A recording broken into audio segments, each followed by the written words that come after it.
Hey, it's the Jaunty Mantis, and I'm back with Chris. What up, Chris? Hello. This is the Jaunty Mantis, a podcast of creative questions for curious gamers. Chris, I asked this question knowing full well or having a good idea of what the answer is going to be like. What have you been up to in gaming lately? Little to nothing. Working nights because of a coworker goofed up and I had to take over his job. So what was the voltage? What was the voltage switch up? You said like 410 or something? The coolers he was hooking up were clearly labeled 208 volts, and he hooked up to 480 volts, which is, more than twice. What does that do to a cooler when you hook it up to more than twice the volts? Wrecks it all the way to the tune of about as much money as we should make on the job. So perfect. Oh, I'm really nailed it on that metric. Yeah, like costing as much as the entire job. I should say former coworker, by the way. Yeah, this is gratis. Well, as a guy who plays in games, you don't run now because you are a vampire. Curse him to the pits of hell. And I hope his family's okay and he finds other employment. Yeah, electrician, solid. He can get a job. I'm not too worried about him. I'm sure it's very stressful. Poor guy. Yeah. Well, read how things are labeled before you connect them. Cool. Well, that was going to be 10 minutes of the podcast. Well, what have you been running? Thank you. Oh, thank God. I couldn't have just started talking about it. I'm here too. Yeah, I kicked off last week. I kicked off the Vampire in Galveston game. Not just the session 0, but the first session of play. Everything I've talked about on the podcast about the mechanics, I loved seeing them in action.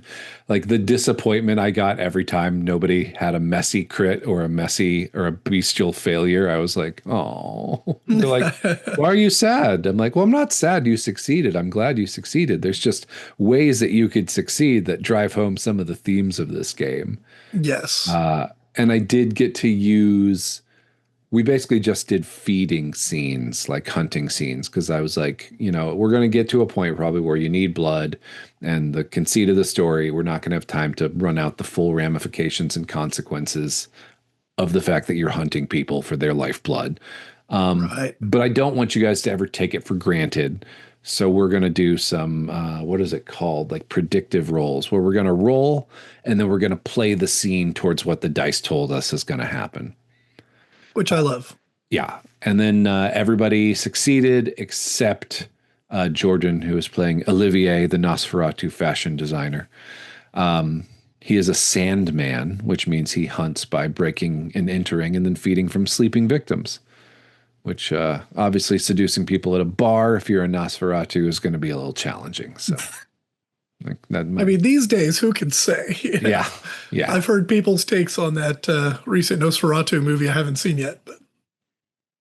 Oh, yeah, that is weird. People find that guy sexy. He's literally rotting. No judgment here. Judgment-free zone. It's the daddy mustache. Remind me the setting for this game again. What town, what city? I will judge. Chris is a better person than me. So I'm judging people for thinking a mustachioed corpse is hot. It's in Galveston, Texas. That's right. Amazing. And one of the PCs has all kinds of aspects like premonition and sense the unseen. So I just she is also a Sandman, but she has like a key card to the Grand Galvez Hotel. And so she just wanders the hall, like, because she was a history professor. So she does like docent work at their little pirate museum display they have in the lobby of the hotel. And that's how she got her key card. And then she wanders the hall, just listening for people sleeping in their rooms and lets herself in. See, that squicks me out way more than I feel like if you get seduced by a Nosferatu, on some level you're into that. But if you're sleeping, there's no potential consent whatsoever. Oh, yeah. They're evil creatures, right? Yeah, well, by default, trying to be not completely evil, maybe.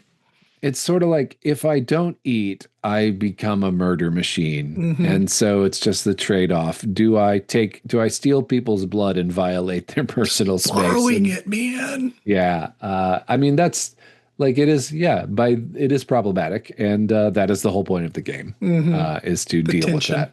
Yeah. So I had her see ghosts because I figured Galveston because of the 1900 hurricane, the deadliest natural disaster in the history of the United States. Uh, there's probably ghosts all over that place.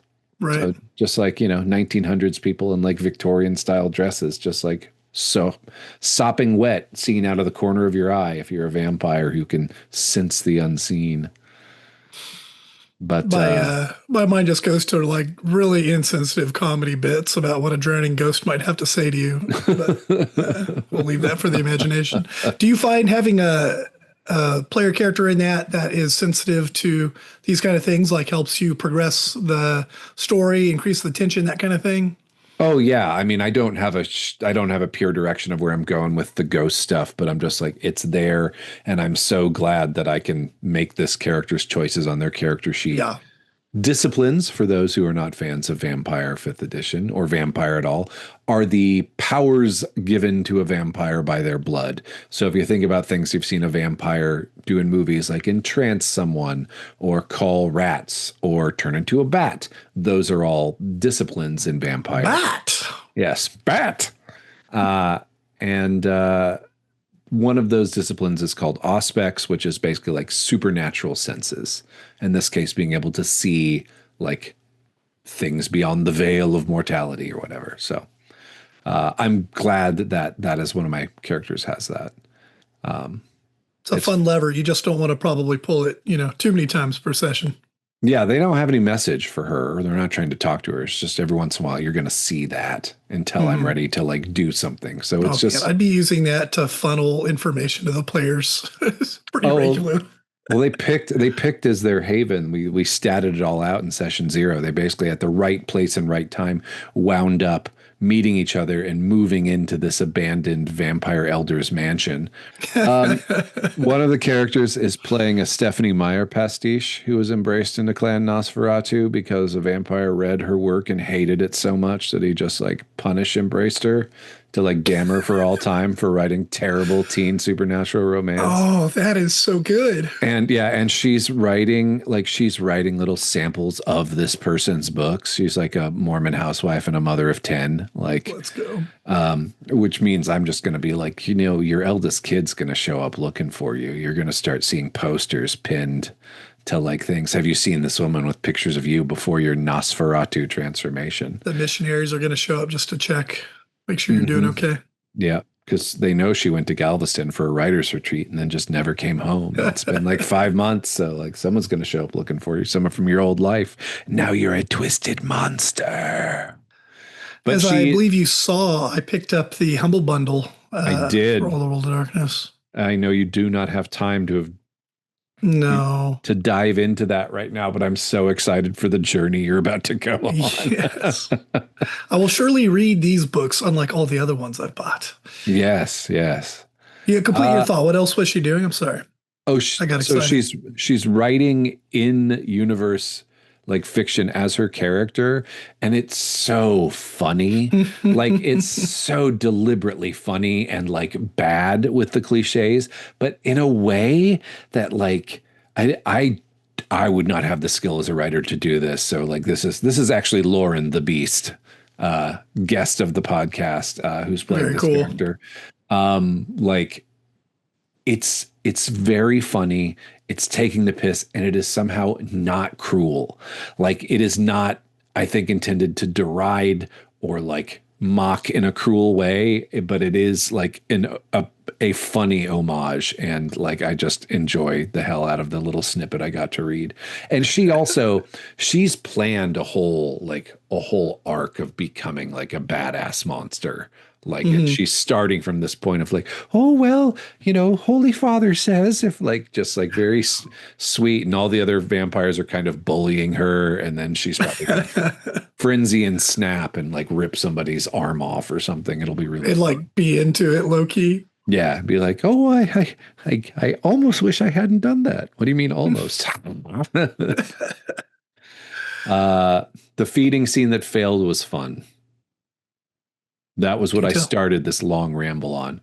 Olivier, the Sandman, failed his hunting roll, but because Vampire uses a system where you're looking for a number of successes on your dice. He had one success he was going to need 3 based on where he was hunting. So I said, well, you can succeed at a cost. The cost will be your scene. Is that okay with you? And he's like, yeah, let's do that. I'm like, all right. So he goes in, he finds a house. I have him hunting on the west side of Galveston where there's like big empty lots. They don't necessarily rebuild after the hurricane. There's some houses that don't have AC. So it's, October, early October. It's hot, humid. People have their windows open. He climbs right in, finds a body sleeping in the darkness, a person.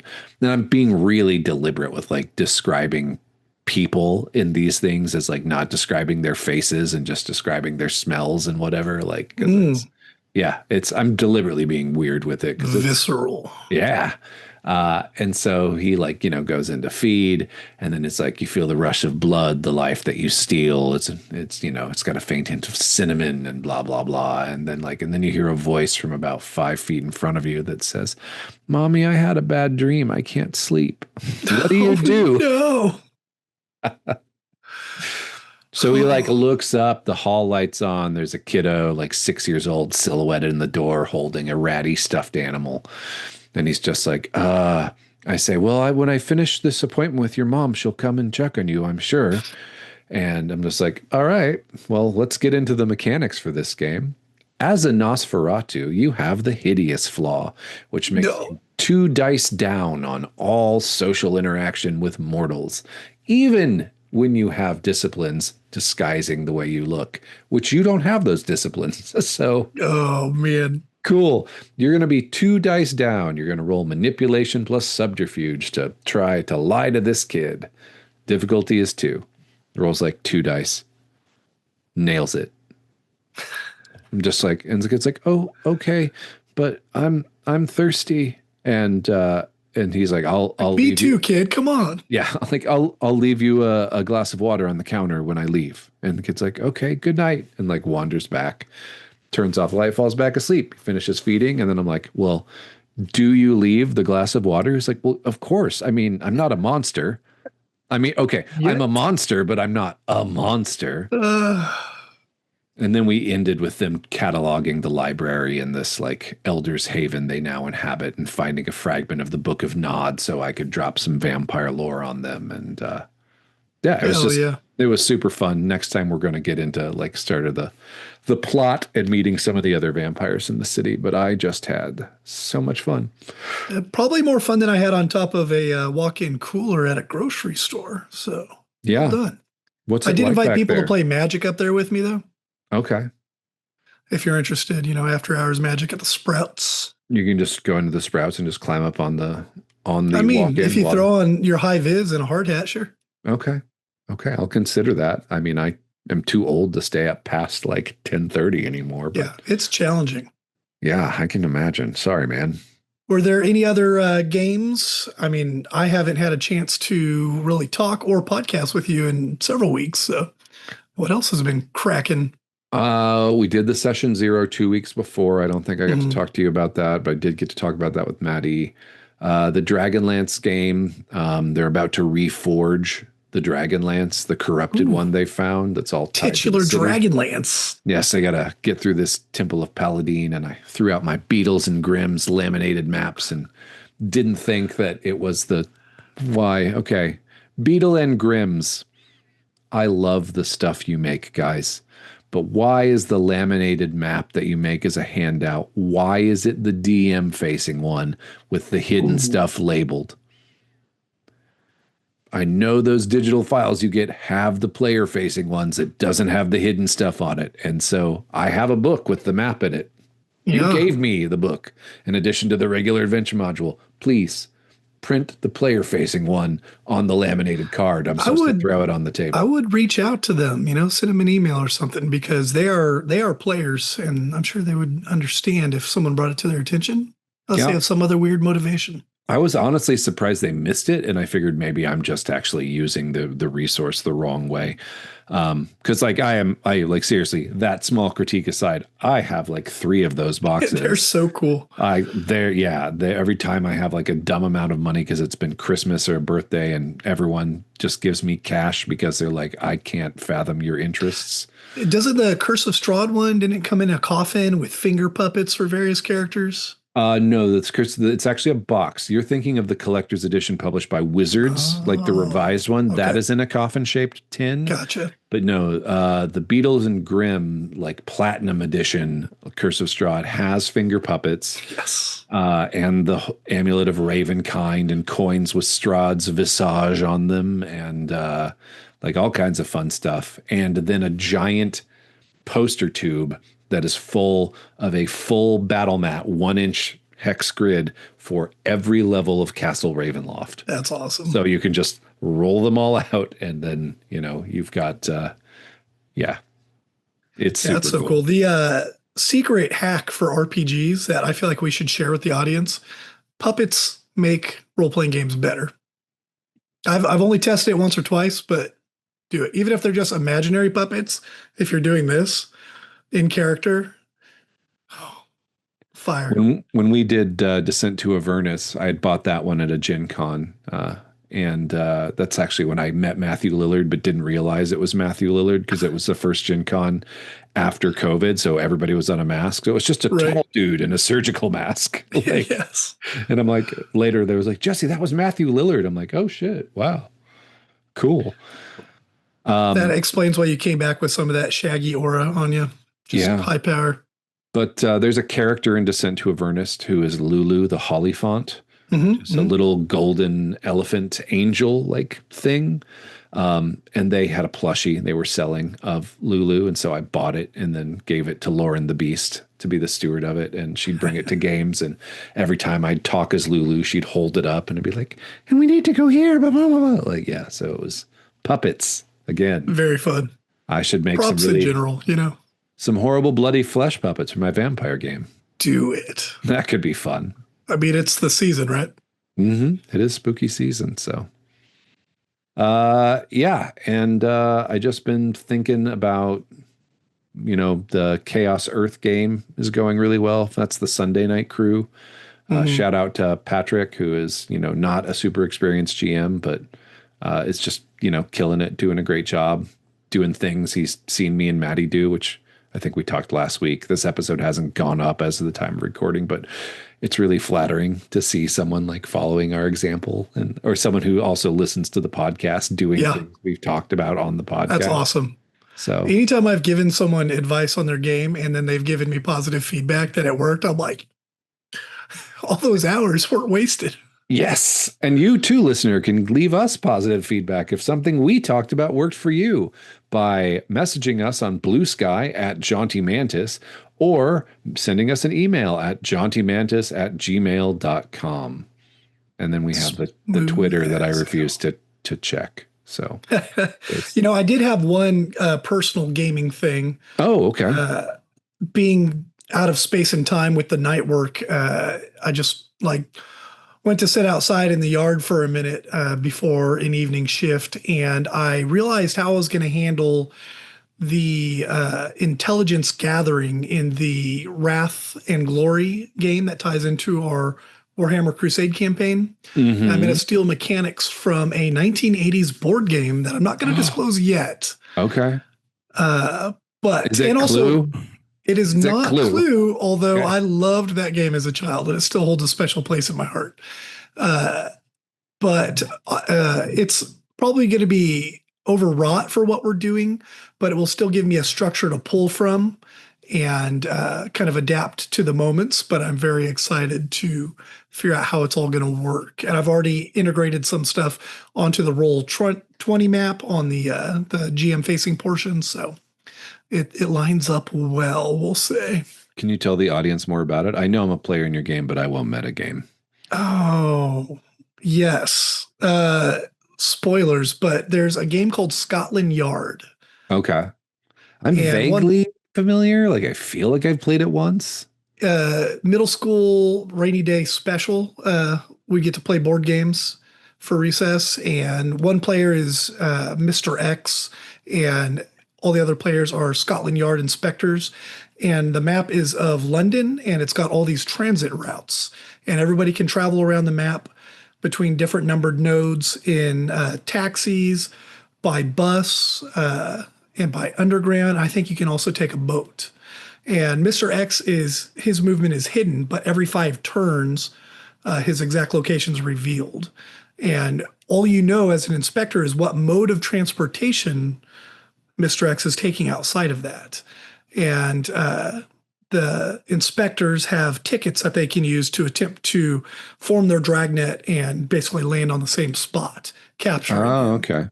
So in the case of your character, a Space Marine of the Dark Angels, you're trying to No, he's locate. a renegade Space Marine. He Yeah, he wink, forsook wink, his nudge, chapter nudge. and is not, the Right. Dark Angels Space Marine. So trying to track down the Fallen, I will basically I will know where the Fallen has been and where they will be. Okay. And so as far as game purposes, we'll have time increments, and we'll be somewhere in the middle of a game of Scotland Yard in regards to whatever you're looking for. Oh, cool. And I will correlate the nodes on that map, which on Wikipedia I was able to find a version of it that was in a acceptable format. I was able to make it work with Roll20 and everything without the London behind it, and throw it over Nice. what we've created for our system that we're playing in. So, and I'll just do that for what everybody's looking for in that game, so that clues are actually like in a place in the context of the setting and such. Well, you're running with the spiritual ancestors of the hobby when saying like, "Hey, we need an extra mechanic for this game. Throw on something from an '80s board game," Let's go. which I think is how the D&D experts set with their wilderness survivor rules. Like they basically just ported over a survival game. That's why it's hex crawl. That's why it's the hexes. We all stand on the shoulders of giants, and Milton Bradley. Who is a giant. Bradley, also named Milton. I don't know where I was going with that, but I thought I'd give it a shot. Yeah. Okay, well, let's get to the question portion. Oh boy. The question today is brought by me being very suspicious of advertising. So here is the question. I get a ton of targeted Facebook ads for Kickstarters and campaign settings of D&D. The algorithm somehow knows that I like role-playing game books. I have no idea. I've been trying to keep that pretty close to the chest. And so I get a ton. But then like lately, all of them are just like a grimdark adventure, a Souls-like game inspired by Dark Souls, inspired by Studio Ghibli. And my question is, can a video game or like studio of animation, I guess, like or a movie property inspire a role-playing game? What does that mean to inspire a role-playing game? Yes. Oh, okay. I was going to say no. I know. That's why I said yes. Podcasting is fun and easy, guys. Do it. It really is. All you have to do is disagree and take ridiculous positions. So here's my no, and you can maybe talk me off a ledge on this one. The narrative structure of a role-playing game from the perspective of any player is wildly different from a book or a movie. And when you're doing something like, say, Studio Ghibli, which there are some common themes, but really it's a visual aspect, right, that unifies those films. It's a very specific animation style, and there is some thematic work. I don't think narratively what happens in those stories necessarily works for a group of 4 to 5 people who are having a shared story experience. And so other than just the art in the book, like Obajima Tales of Tall Grass looks beautiful. This is not a knock against them. Like I'm sure I will check this out. A friend of mine kickstarted it. I'm going to look at the book at their house and then go buy it. I know myself. Yeah. Is it a role-playing game? Jesse will look into it. I will. It's the perfect role-playing game for me. Why? One, it exists. But then like the Souls-like too, like, does that just mean hard? Like what is it? What are they trying to say when they say this game is a Souls-like pen and paper Yeah. role playing game. Does that mean you fight giant like nuns with like rotting flesh who like kill you in one hit? I mean, it sounds kind of awesome. Yeah, I will have the Dark And then Souls you role just playing save game. scum at the table. Yeah, the campfire. It's in the Dark Souls role playing game, a book I have. Like, Yeah, I mean, that just asks the question is how do you make a role-playing game feel any given way, right? And you're going to do it with things like art and with the particular rule set, and the just the spirit and attitude that the players and the person running the game take into it. If you all sit down and say we're going to play a game based on the Aliens franchise, that mhm. automatically gives people a lot of insight and expectations as to what to expect, how to run their characters, what kind of story notes you might hit. So I think it's totally possible. And I think your true issue is your budget is Oh, budget is no you issue. can't catch them all no matter what they told us on Pokemons. Oh, I think I can. I think it's possible, and that's my very real goal to catch them all. I think the only way to find out, though, to truly answer your question is we have to play all these games. We really do. We really do. And I don't want to get too much into this because I have another topic coming up, but this I is mean, the have other, you, sorry, you finish your thought. the other thing I've been thinking about lately is I was reading, it's from, I want to say 2016, but do you ever read Alexandrian.net? Yeah. Oh, yeah. His open table manifesto.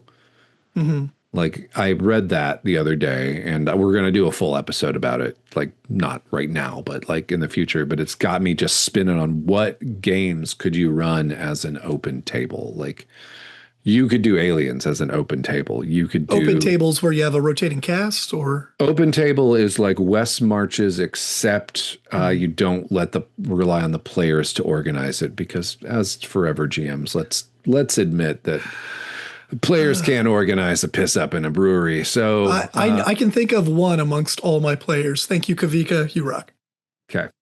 Yes, shout out to Kavika, who is super cool. So, um, yeah, it's you basically say like I have a pool of players. Like this is everybody that's expressed interest in my D&D game and I'm going to email them and say, "Hey, next Wednesday night I'm running a D&D session. I have 5 slots open, first come, first serve." And then you send that email out to like 30 people Mhm. and just see who shows up. And then you play from there. And you say, "Here's our hook for today." Like this is where you go. I mean, it works really well. God, I'm ruining the episode I want to do on this. Okay. It works really well if you have a rule system where you can create a character in like 5 minutes. So like Yeah. OD&D, and then like in a traditional sense, like a mega dungeon or a hex crawl where Mhm. people can go like, if it gets too hard, you go up a floor. It gets too easy, you go down a floor. And then you can lock people out like during that time. These characters are here. There we go. We'll go into it more in the full episode, but like that's the other thing I've been thinking about a lot. And I'm like, man, a vampire Yeah. open table game, like with a city, would be super cool if you could just come up like, but what is the hex crawl or mega dungeon equivalent of a story in vampire? Yeah. I mean, like, what are the nodes? They don't necessarily even have to be locations, Yeah. perhaps. Uh, yeah, it's like what branches of the potential storylines, perhaps, Hmm. like you're enmeshed in this plot, these other players have become enmeshed in that plot, and they might share locations. I would probably start by trying to structure it like that and seeing how that worked. A node crawl, basically. Hmm. Yeah. Which Mothership a dungeon can or be thought of that way alien. as well. Yeah, You just doing jobs. You got 3 hours yeah. of playtime to do this job. Like the Wrath and Glory game could do it with that. Um, Hmm. could do it old D&D. I don't know. This is Just the thing I love. One of the things I love about this hobby is you can probably do most anything. It's just a question of the imagination, which is my favorite kind of question. yeah. Like how would we make this work? And like if it doesn't seem like this is applicable to that, maybe that I wouldn't say a failure of the imagination, an exciting opportunity to imagine a way to make that work, you know. Although Hmm. some things obviously lend themselves more intuitively to one play style or another. Yeah, games like Vampire, you tend to, I don't know that necessarily you would say that it is a closed party directed game, but like you're gonna tend to have more of a narrative because it's a storytelling game. And Yeah. so it's a little bit, to me at least with a Vampire, it stretches belief a little. It's the suspension of disbelief if you just need to like, I'm gonna go hit this one story element of a vampire game, you know. Hmm. Hunter though, oh, There it Hunter is. the Reckoning. There it is. There's your World of Darkness game you can do as an open game. And now you have all those Hunter books because of, Thank you, Humble Bundle. yeah, thanks, Humble Bundle. Man, that's a good one. Is that still going on? I don't know when I Maddie's was going to checking publish earlier this. while we were talking, and no, it has in fact ended, unfortunately, or I would have shouted it out. Yeah, that's, I bought it too. And I had physical copies of like all the vampire stuff. Not And even a little bit shocked over here. no, I was such a great deal. Like, so, yeah, I just needed PDF versions of most of my vampire stuff. So Yeah, cool. handy. Uh, awesome. Okay. Well, I guess the answer is yeah, marketing. I'm just going to be annoyed by marketing. You're mad that it works, I feel like. No, I won't touch them. Like if it Really? comes off as super cynical, and admittedly it's easy, except plain GL, because a lot of them are like 5e settings. Like Yeah, like here's another version of basically what Spelljammer does. right. Here's another grim dark 5e setting, and I'm just like, what does grim dark even mean though in the context? How can you say grimdark and also fifth edition, where it's nigh impossible to kill a player character? Like, Yeah. Yeah, I don't know if you're going to subvert the rules somehow to make that feel grimmer or what, but yes, does grimmer just mean your character dies? I mean, or yeah, does it? everything I around you is super depressing. I like that part of grimdark. You know, every peasant you meet has a face covered in boils and is probably a super racist chaos worshiper. And like there you go. Now it's grimdark. But yeah, I came up on Warhammer Fantasy as my model for what grimdark was. So. Yeah. I'm old school, man yells at Cloud. Uh, yeah, I don't know. I don't think you can, but you say yes. I mean, I'm just down to try, you know. Okay. Give Okay. me the challenge and I would like to attempt to meet it if you have a specific example. Well, now I'm going to think about that and bug you. Yeah. Like I'm A going to have future a thought at episode or work. something. Yeah, text you. Well, anything else you want to say? Anything you want to plug? Oh, just on the topic of Grimdark, I'm reading some of the Warhammer crime novels, and yeah, Oh, are everything they is good? depressing. Yeah, I'm really enjoying them on the second one. It's kind of noir, you know, as one might expect. Just it's great fodder for my imagination for the Wrath and Glory campaign. Excellent. I started not Great Fodder for Wrath and Glory, but I decided to re-listen to the Siege of Terra and the End and the Death books again. So I just started today with Siege of Terra Book One, Yeah. and boy, it's a really hopeful, positive thing. Mm, But I gotta say, like as far as cool shit, like an orbital strike that begins with "Let the blade fall" is like that's a cool thing to yeah, happen. you That know the ship also, sinks at the end, but the way it sinks is going to be super cool and edgy. yeah, yeah. Did you watch the Blood Angels of Death on Warhammer TV? I did. It's been a minute, but I remember being pretty cool. The chaplain says at one point, like when they're about to do the orbital drop pod, he's like, "Let the blade fall." And I hadn't watched it, but Mark, who is in the Call of Cthulhu game, he's been on the show. Mark, Mhm. and he was watching it because he's getting into 40K. I've ruined another human being. Got him. I wish Games Workshop give me commission. I am Right. doing the Lord's work for you. Uh, but yeah, he had watched it and he was telling me about it. I'm like, oh yeah, I remember seeing it and like not, bouncing off. And so I rewatched it. And I was like, holy shit, I love this chaplain dude. Because like when he's talking to the other Blood Angels, he's just like super cuddly, like bro, like, oh, you are not alone. We are all together. And then they drop and he's like Kool-Aid man through the wall. He's just like, purge the unclean. Like, this is awesome. You know, when you really love your job like that, it's just beautiful. Yeah, every chaplain in the Space Marines is like, do what you love and you'll never work a day in your life. What do you love? Swinging this Crozius into the heads of traitors and heretics. Purging heretics. Yes. So that's fun. It's good to have a cool skull face too. All right. Well, before we turn into a 40K podcast, this has been the Jaunty Mantis. I'm Jesse. I'm Chris. Chris is my co-host, and get out there and play some role-playing games, or some shit, or don't. Mantis out!